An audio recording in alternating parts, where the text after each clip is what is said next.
Okay, thank you, Ronak. Hello, everybody. My name's Kelly Maloney. I'm a product manager here at CoreWorks. And as Ronak mentioned, this is the first in a series of 3 webinars that we're offering over the next 3 weeks.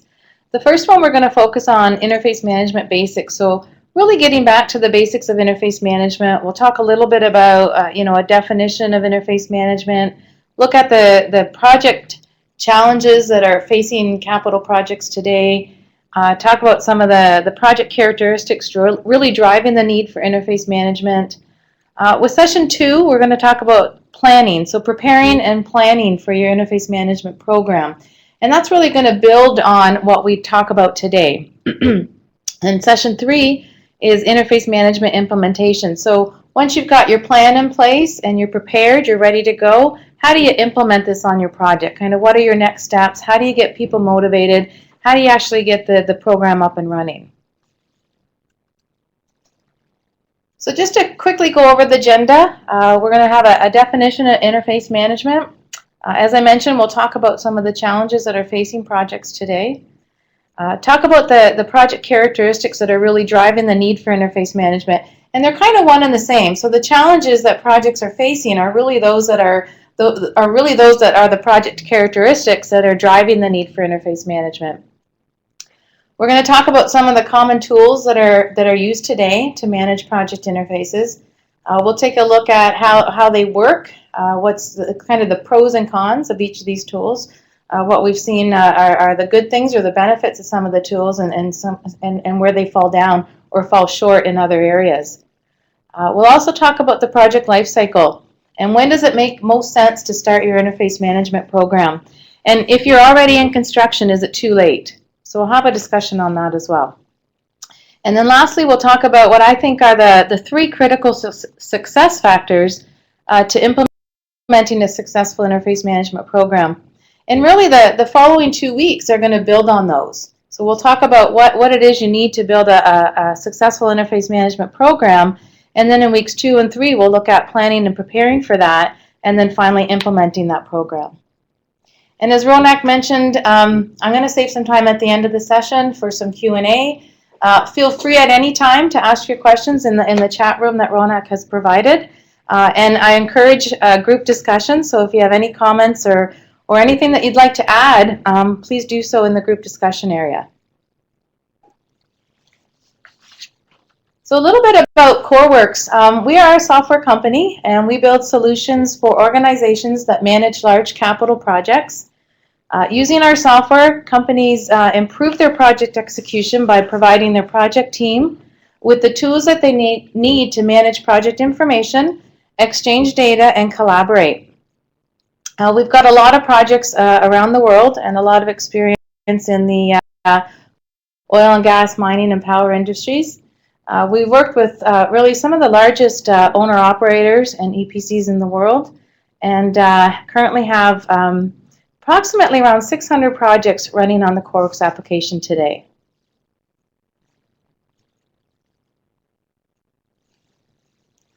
All right, so let's talk a bit more about interface management. The importance of interface management has really come to the attention of most organizations with the rise of mega projects, many of which have suffered and continue to suffer significant losses. Projects are continuing to grow and complexity continues to increase, which is really driving the need for interface management. If you look at the definition we have here, project interfaces managed in a structured, accountable manner through information sharing, collaboration, and stewardship. I think that's a really good definition of interface management. I think it pretty much covers everything. Interface management is about managing your project interfaces, so the identification and management of those project interfaces. But what's really key here, and I'd like to just sort of point out, is the accountability and stewardship. Interface management is about ensuring that everybody clearly understands their roles and responsibilities at shared interfaces. To me, that's key, and you'll probably hear me say that over and over again over the next hour, is roles and responsibilities and clear definition of roles and responsibilities on project interfaces. When we talk about an interface, really what we're talking about is the boundary between 2 parties or delivery teams involved on a project.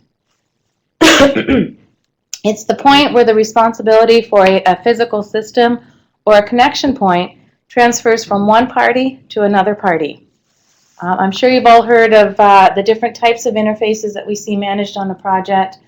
The first common breakdown that I see is that we'll have a clear definition or delineation between internal interfaces and external interfaces. Internal interfaces would be those that are managed within a contractor's scope of work. So they're typically managed by a single contractor and they fall within his scope boundary. External interfaces are those that are managed that cross scope boundaries or involve multiple contractors. And those are the ones that we most commonly see a need for to be managed on these large capital projects. So interface management really falls under risk management and the ability to mitigate the risk of project delays, engineering variations, claims, and other costs that are associated with poorly controlled interfaces.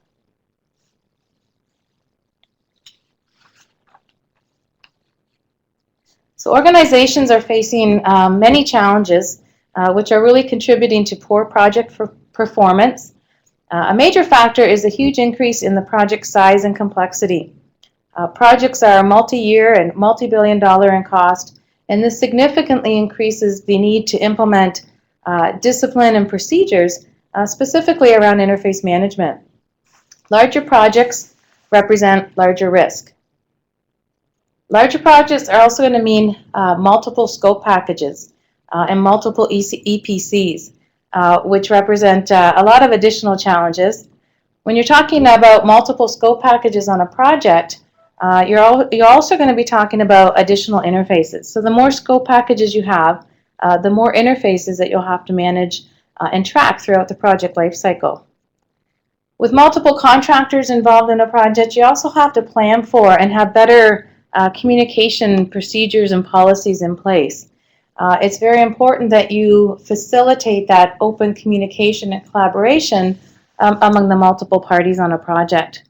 But certainly that adds additional risk, additional complexity to the project and planning for and preparing for that communication.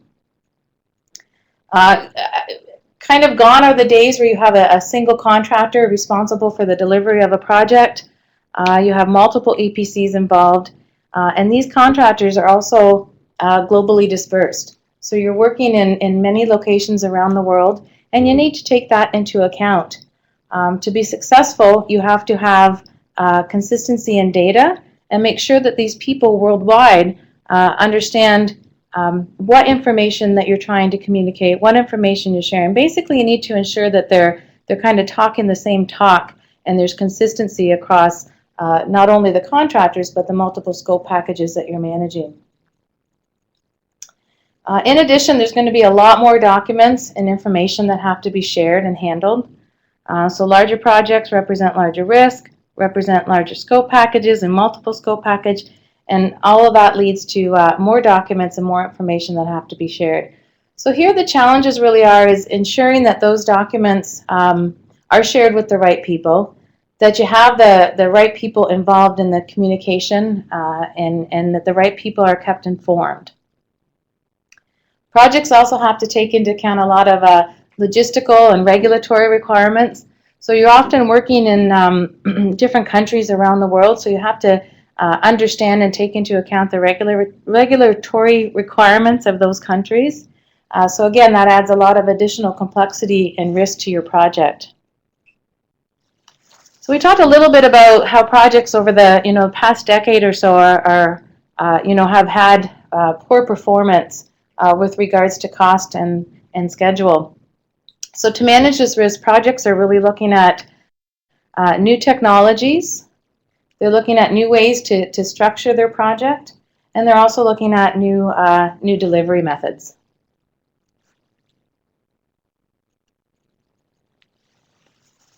Okay, so I want to talk a little bit about what are the project characteristics that drive the need for interface management.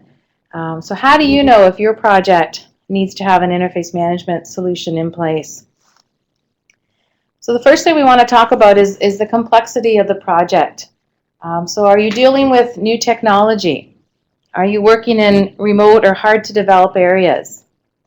Projects are dealing with compressed project schedules. Design build time cycles are more compact, and the costs for schedule delays are huge. You also have concurrent engineering, where you have independent teams that have to work simultaneously on separate but dependent modules of a project. So all of these things are going to increase the complexity of your project and also increase the potential for interface error and the likelihood for integration problems. You also have multiple scope packages. So how many scope packages are you managing on your project? So again, gone are the days where you've got very few scope packages, very few contractors that you're managing. We're typically talking anywhere from 10 to 15 scope packages with 10 to 15, if not more, contractors and subcontractors participating on the project. So it's very important that you be able to manage those scope packages, manage the contractors. When it comes to scope packages, you're going to want to clearly define the interfaces that fall within those scope packages. So who's the lead contractor for a particular interface? What interface does that scope package fall under? Here, the important thing here with scope packages is to be able to ensure that you don't have any gaps or overlaps in the interface information that you're managing. So with multiple contractors, we've touched on this a bit, but really with multiple contractors, the added complexity here is that you have to take into account a larger distribution matrix, right? There's more people you have to keep informed, more people that need to be aware, and again, it goes back to that roles and responsibilities. You need to ensure that everybody fully understands what their roles and responsibilities are on a particular interface within the project. So if you're dealing with a project that's managing multiple contractors, that's a good indicator for the need for interface management. And very likely one that I think they kind of go hand in hand is the globally dispersed project. Most of the projects that I've had the benefit of participating on and working with are globally dispersed. The project teams are located worldwide, and of course successful communication and collaboration is really key in interface management. So you need to take into account how are you going to handle working with globally dispersed delivery teams, people in different continents and different time zones apart. Right? And again, it goes with that ensuring that everyone is speaking the same language and communicating in the same way. So it just becomes that added complexity when you can't sort of walk down the road and talk to your contractor about a particular issue or interface problem that you're managing. Another characteristic that we see on most projects today is really the contracting strategies that are in play.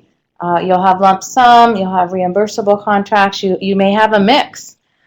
So really the contracting strategy it determines the risk allocation between the owner and the contractor. And this is going to add some additional complexities to your project that you need to take into consideration and account for. And finally, we have the total installed cost, right? So projects are larger, they represent a huge capital investment, and they can take years from concept to startup. So just the sheer size of these projects is really driving the need for interface management. And during the time that the project is executing, there's going to be thousands of documents that will be handled and shared. There'll be hundreds of people that probably come and go on the project. So if you don't have the proper procedures and tools in place to weather these changes, you're really putting the project at risk. Now the key thing here is this is a checklist of sorts that you can go through and you may have one, you may have all of these, but it's really about evaluating your project and determining the appropriate level of interface management that you need to apply. And when I talk about level, I'm talking about the level of formality and the level of automation.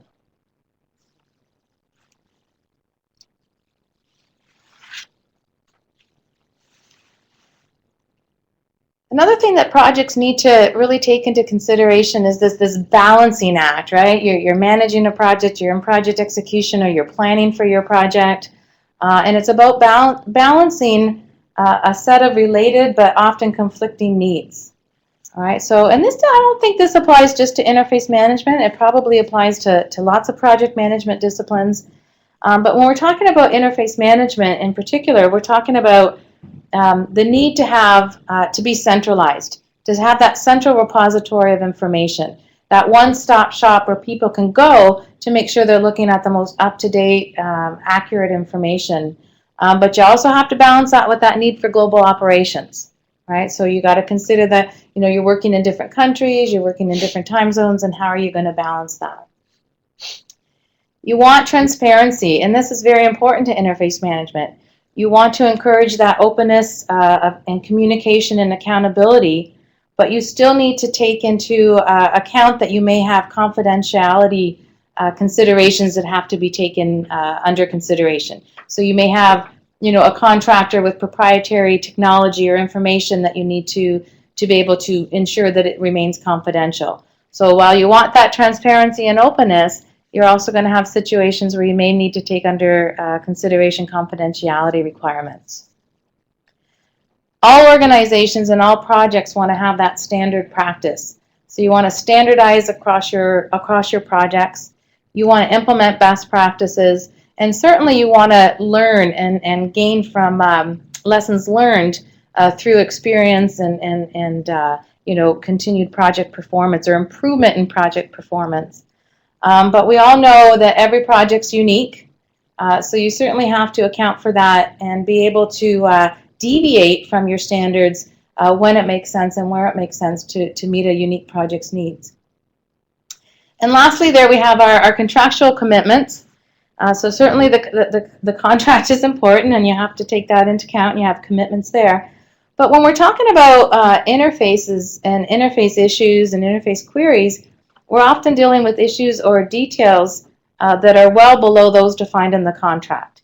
All right, so you have to be able to work out that interface accountability and then just balance as part of your project's procedures or philosophy.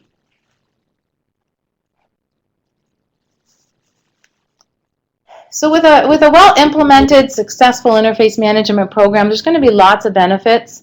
I tried to sort of pull out what I think are the top three here. It starts with being able to mitigate interface-related risk. You know, as I mentioned, interface management is really all about risk management. So you want to mitigate that interface-related risk by very early on identifying your project interfaces and then properly managing those interfaces through to closeout. You also want to promote that real-time visibility and oversight. So this is that transparency. Again, I think it leads to that roles and responsibilities, ensuring everybody knows who's responsible for what. They have visibility into the information that they need, and they can, you know, clearly communicate and get the information that they need from other parties. And you're also going to improve project execution, again, by reducing uncertainties. You've got clear roles and responsibilities. And very often the tools that we find for interface management will have automated work processes. So this is going to help ensure you keep the right stakeholders informed and the right people are a part of and working on the interfaces that they're responsible for. This is ultimately also going to lead, you know, with the reduced uncertainties and the clear roles and responsibilities, should lead to a reduction in change orders, which ultimately leads to a reduction in cost. So all of these benefits are going to result in a reduction in cost and schedule growth that mega projects have really seen over the past decade.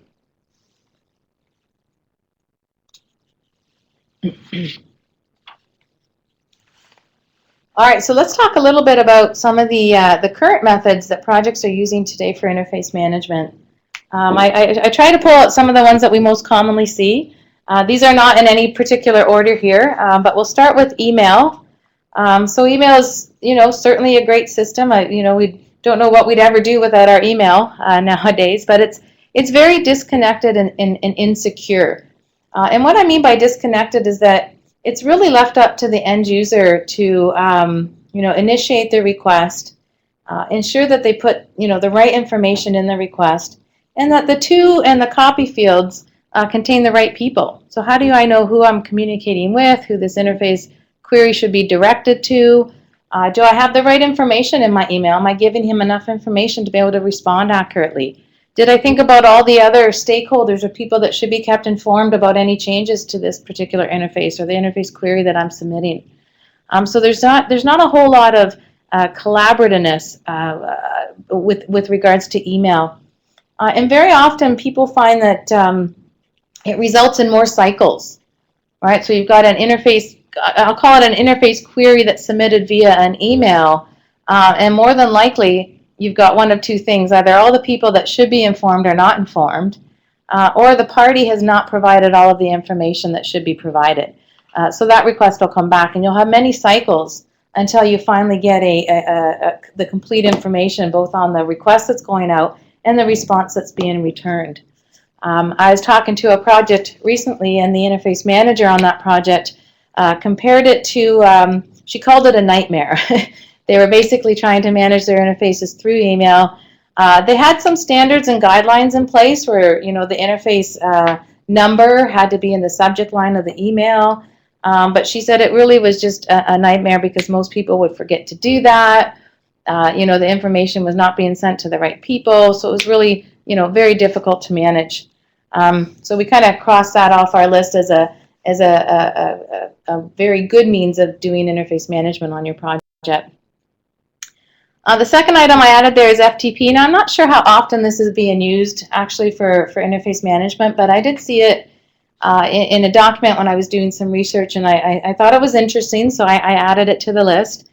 But as it says here, you know, FTP is really unstructured and hard to audit.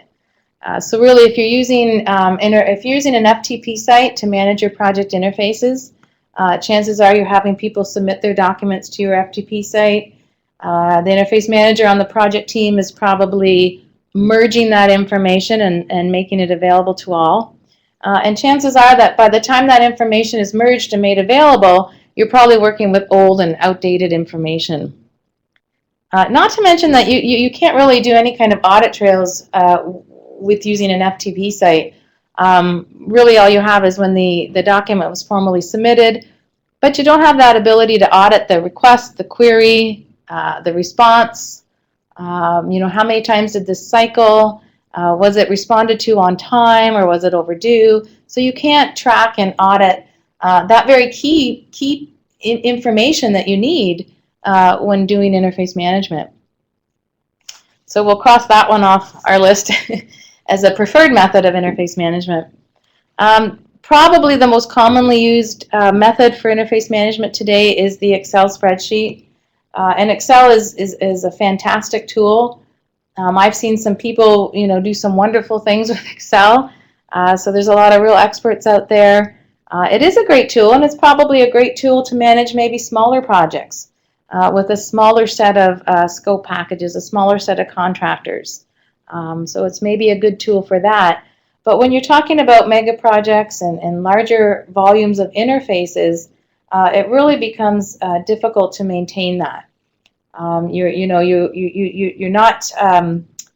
You can't be confident that you're always working with the right version of the Excel spreadsheet.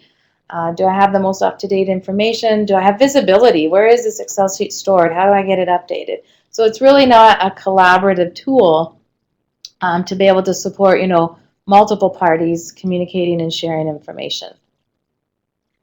And the last one here we have is document management systems. So document management systems are, again, they're great. They're great at what they do. You know, they've been designed for they were designed for project information control. You know, to manage all the engineering documents and drawings that are submitted to a project and go through that review and approval cycle or squad check. But they're really not designed for interfaces.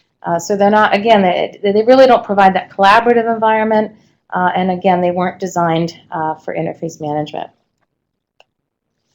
So we'll take that off. So there's a lot of current means and methods of managing interfaces. Chances are you're using a mix. You know, very often I'll see projects using Excel and email. But again, all of them, there's pros and cons to each.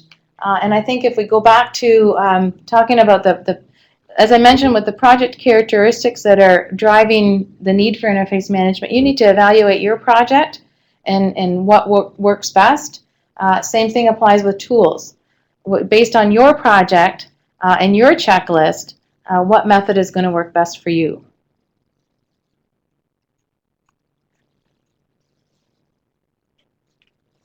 All right, so where does interface management fit in the project lifecycle? Most projects that I've worked with and that we work with are really implementing interface management very early on, which is great. So implementation typically starts during feed.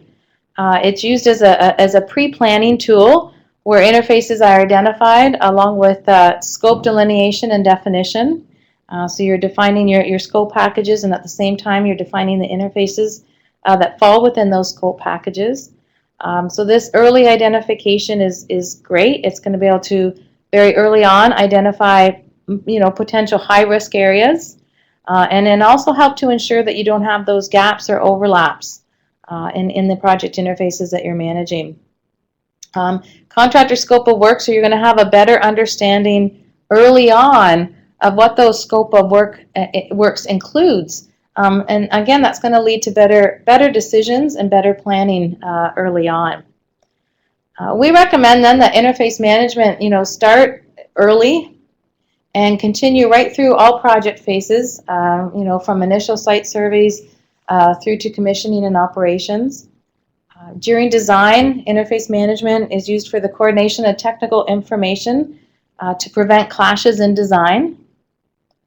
During construction and pre-commissioning, we're going to have interfaces and interface queries around key tie-in points to existing facilities or new facilities. Interface management, again, can assist in construction sequencing to help ensure that activities are completed in the proper order. And during pre-commissioning, it's a great tool to help you manage the pre-commissioning activities that need to occur for any particular interface. So often I've seen, based on the interface type, whether it's a piping interface or, a cable interface, maybe more so with the piping interface, there's a set of pre-commissioning activities that need to occur. The hydro tests and various tests and activities in order to make sure that that interface is ready for handover to the commissioning and startup team. So being able to manage interfaces right through to that phase is very beneficial. Projects, with a well-implemented interface management team or policy or program, and certainly the right tools to back it, have the ability to look at a set of interfaces, either by area or by system, and by querying the interface register, they can determine whether or not that system is ready for handover to the commissioning and startup team. So it's a very powerful way of ensuring that you're ready to move into the next phase and the next phase and the next. And then ultimately, the interfaces should become part of the project handover package to operations.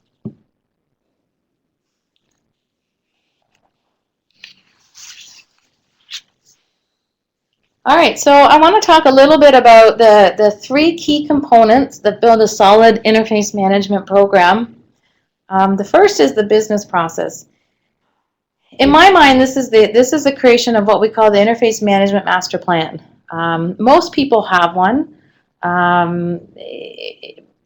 don't know if I should say most. A lot of projects have a master plan or certainly understand what the master plan is or the concept of a master plan.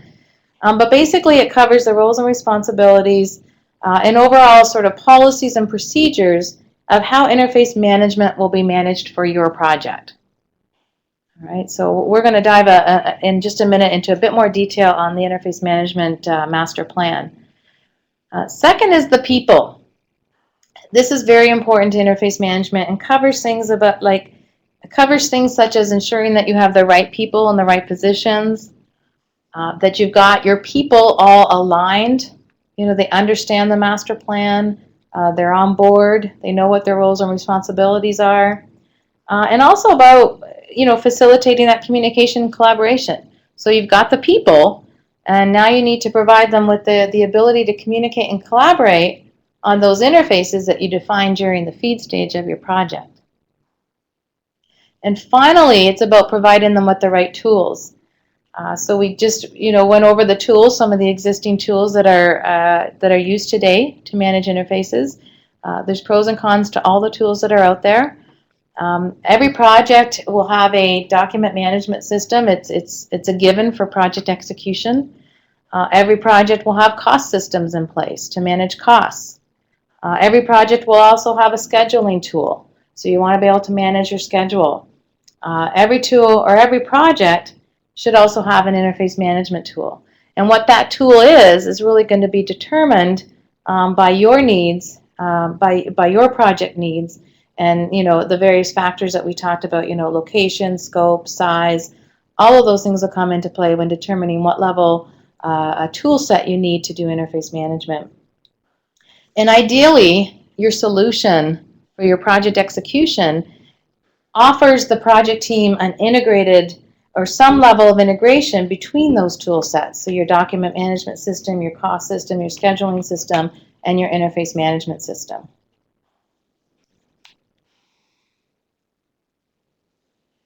Okay, so if we talk about the interface management master plan, this is really the foundation that everything else is built upon. So this is a tool that will be used to describe your interface management philosophy. It describes how interfaces are to be identified and managed, and also identifies the roles and responsibilities of all the key stakeholders. And when I talk about roles and responsibilities defined in the master plan, it's not just the contractors, not just the subcontractors and vendors, it's also roles and responsibilities of the client side, right? So what are the company's responsibilities as part of the interface management program? So I like to call it the rules of engagement. You're going in the purpose or the objective of it is really to provide that clear understanding of the project's objectives and goals with regards to interface management, and ensure that you don't have any interface gaps or overlaps. Some of the benefits that you're going to gain from a well-written and well-implemented master plan is that you will gain alignment across all your stakeholders. This is very important. You need to ensure that everybody has a clear understanding of the expectations. How are conflicts going to be resolved? What is expected with regards to reporting of progress? What is the frequency of interface meetings, and what's the expectation of the client with regards to attendance at those meetings? So an interface master plan can become very detailed, right down to the level of attendance at interface meetings. And then also, of course, we're going to mitigate interface-related risk by proactively managing and identifying interfaces up front, ensuring we have roles and responsibilities defined. Really where it falls down for any interface management program is when you have those poorly controlled interfaces. Nobody's managing them, nobody's tracking them, nobody's aware of what all the interfaces are on a project. So we want to be able to mitigate against our interface-related risk by clearly identifying and tracking all of our interfaces.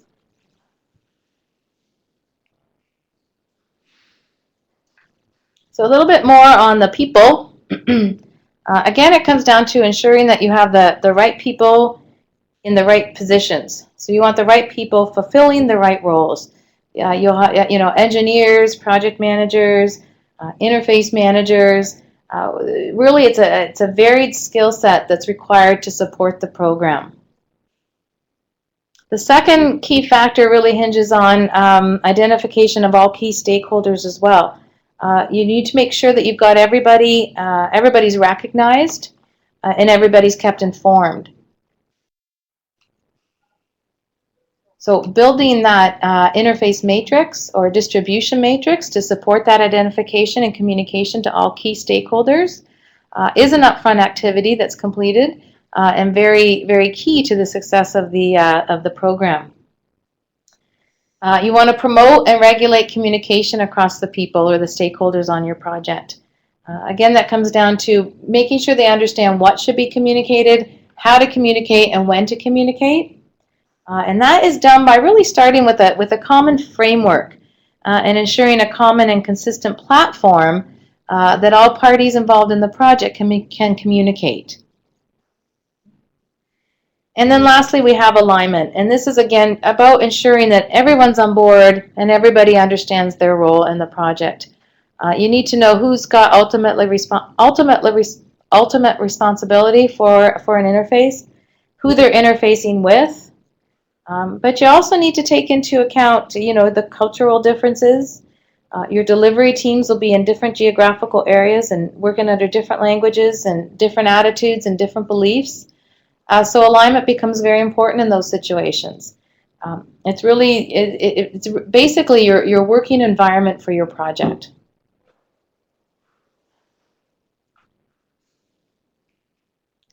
So I wanted to touch a little bit on some of the primary roles and responsibilities that we see very important to the success of an interface management program. And it starts really with your interface manager. So that's E in there, our interface manager. And he has primary responsibility for the overall performance of the program. He typically has a strong technical background, certainly understands project complexity, and is really expected to be able to, stay on top of things, anticipate potential problems.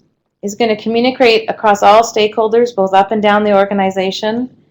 Have the ability to be proactive and interpret the potential impact of certain events, and really encourage resolution among the rest of the parties.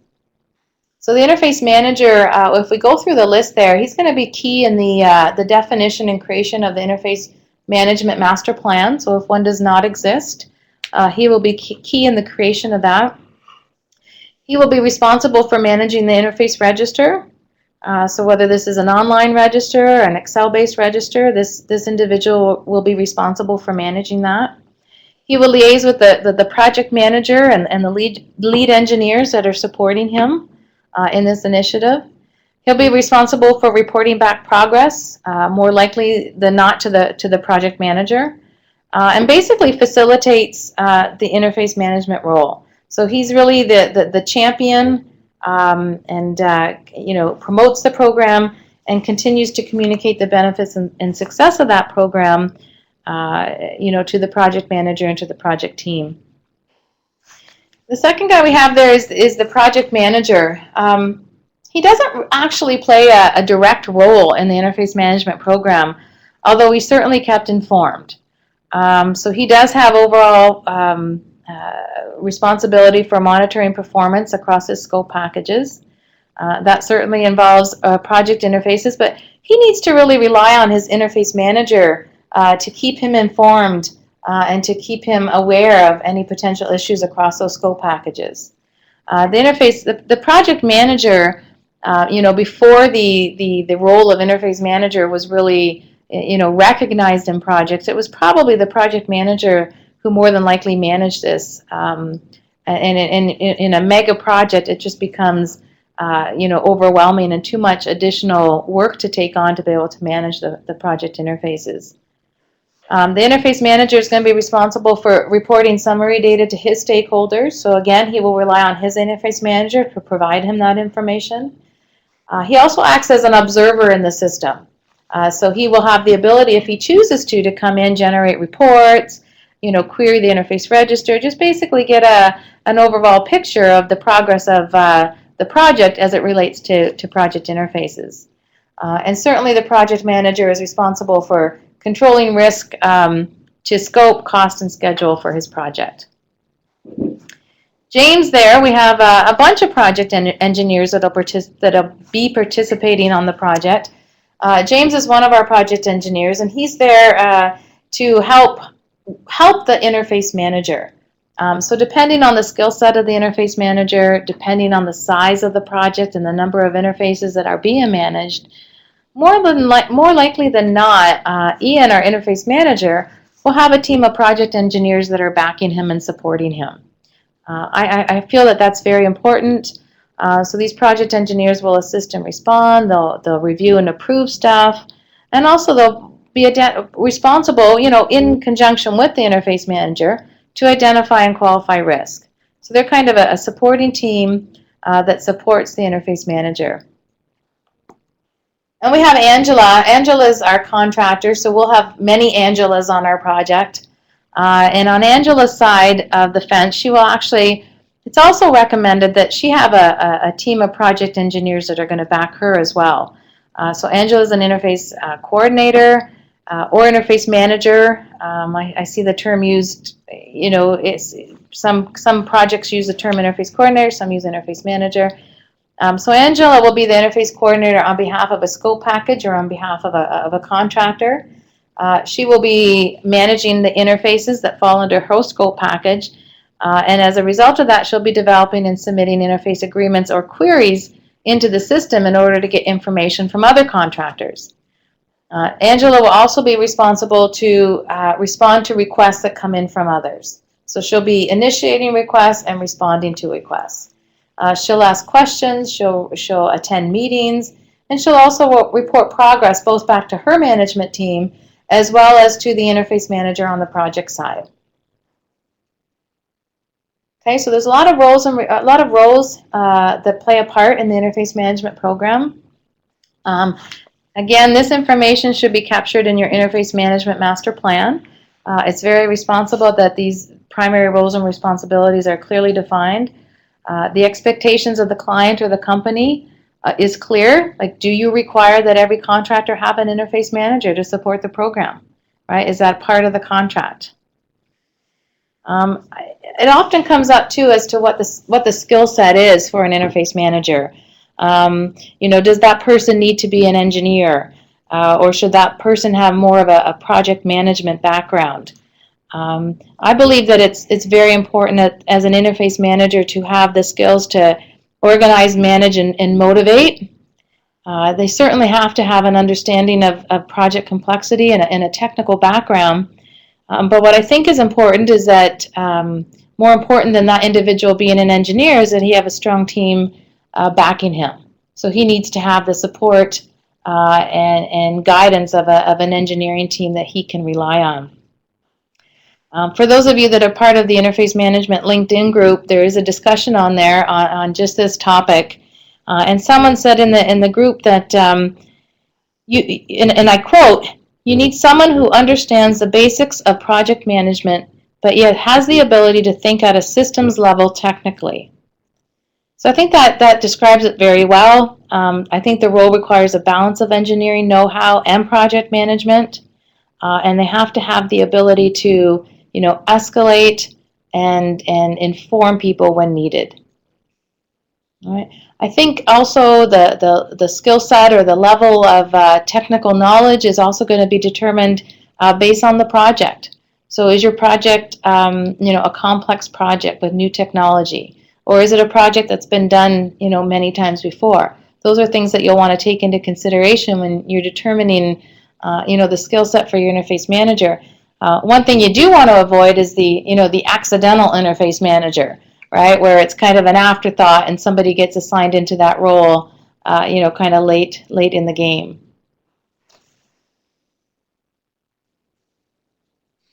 All right, and finally we have the tools. Again, we talked about how most projects will have document management systems, cost systems, scheduling systems. It's also now a requirement to have interface management systems. And some of the things that you need to consider when evaluating a tool, beyond the considerations of your project characteristics, are that need for a central source of information. So your interface register, how are you going to manage your interface register? You need to take under account or consideration of accessibility from global locations. So you need that online portal, that online ability for people to log on wherever they are in the world to be able to access that interface register. You want to make sure that you enable information sharing and collaboration. So again, it's important that your tools support that. Interface management is all about information sharing and collaboration. You're requesting information from another party in order for you to complete the work that you need to complete for the project. Again, I think that goes down to the online register or the interface register that's made available to the project team.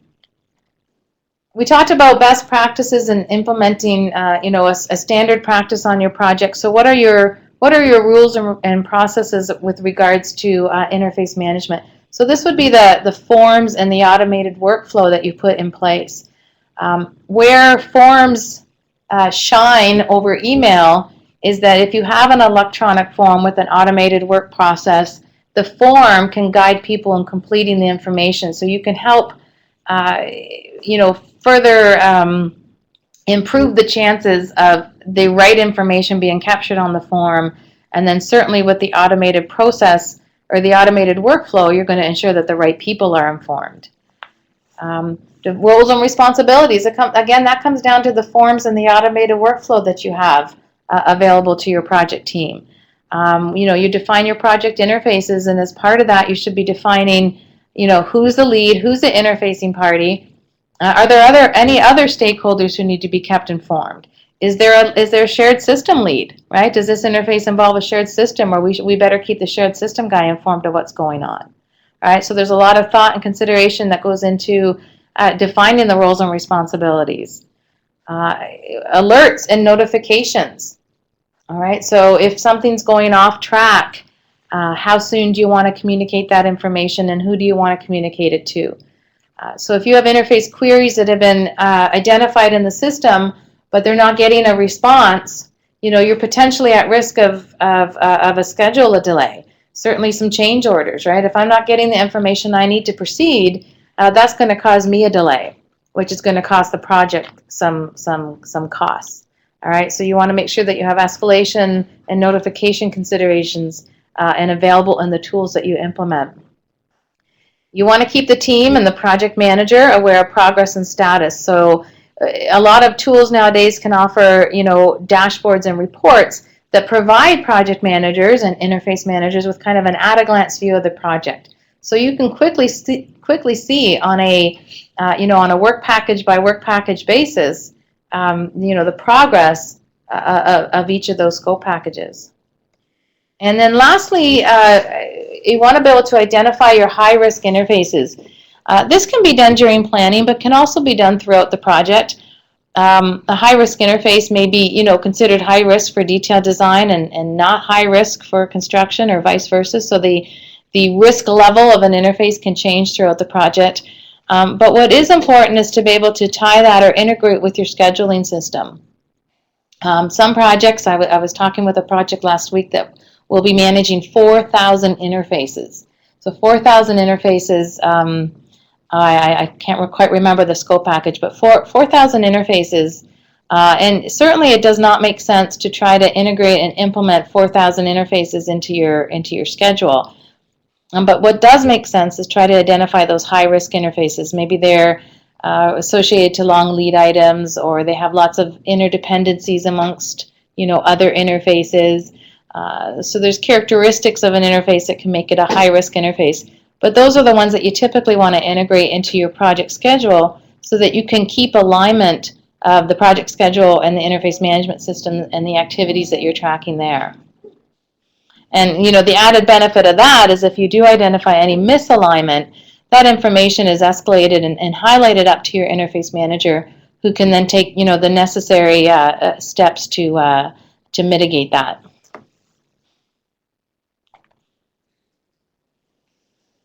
All right, so to just kind of wrap it up here, some closing thoughts. Projects are growing and becoming more complex, and this is increasing the number of stakeholders and also increasing the number of interfaces that need to be managed. So being able to manage that amount of data and that amount of parties is huge and takes a lot of upfront planning and coordination. Delivery teams must be able to collaborate on shared interfaces. Very important that you provide your teams with that capability. Alignment is important. I always come back to alignment, making sure everybody understands what's expected of them, everybody's on board. You'll get a lot more, you'll progress a lot way and have a lot better results if you get people on board and they agree to what it is that you're trying to do. You want to treat interface management as a core project management discipline. So that interface management master plan that we talked about, it should really be part of your project execution plan. All right, so you want to make it a formal, official part of the project execution plan. And then don't forget the three key factors to success of an interface management program is the process, the people, and the tools. All right, so all of this is success of it really hinges on those three key characteristics or three key factors to your project. As I mentioned, sessions two and three are going to focus a little bit more detail on those three key components of an interface management plan. All right, so at this time, I'll open it up for questions. If anybody has any questions, if they would like to submit that to Ronak, and we'll try handling some questions now.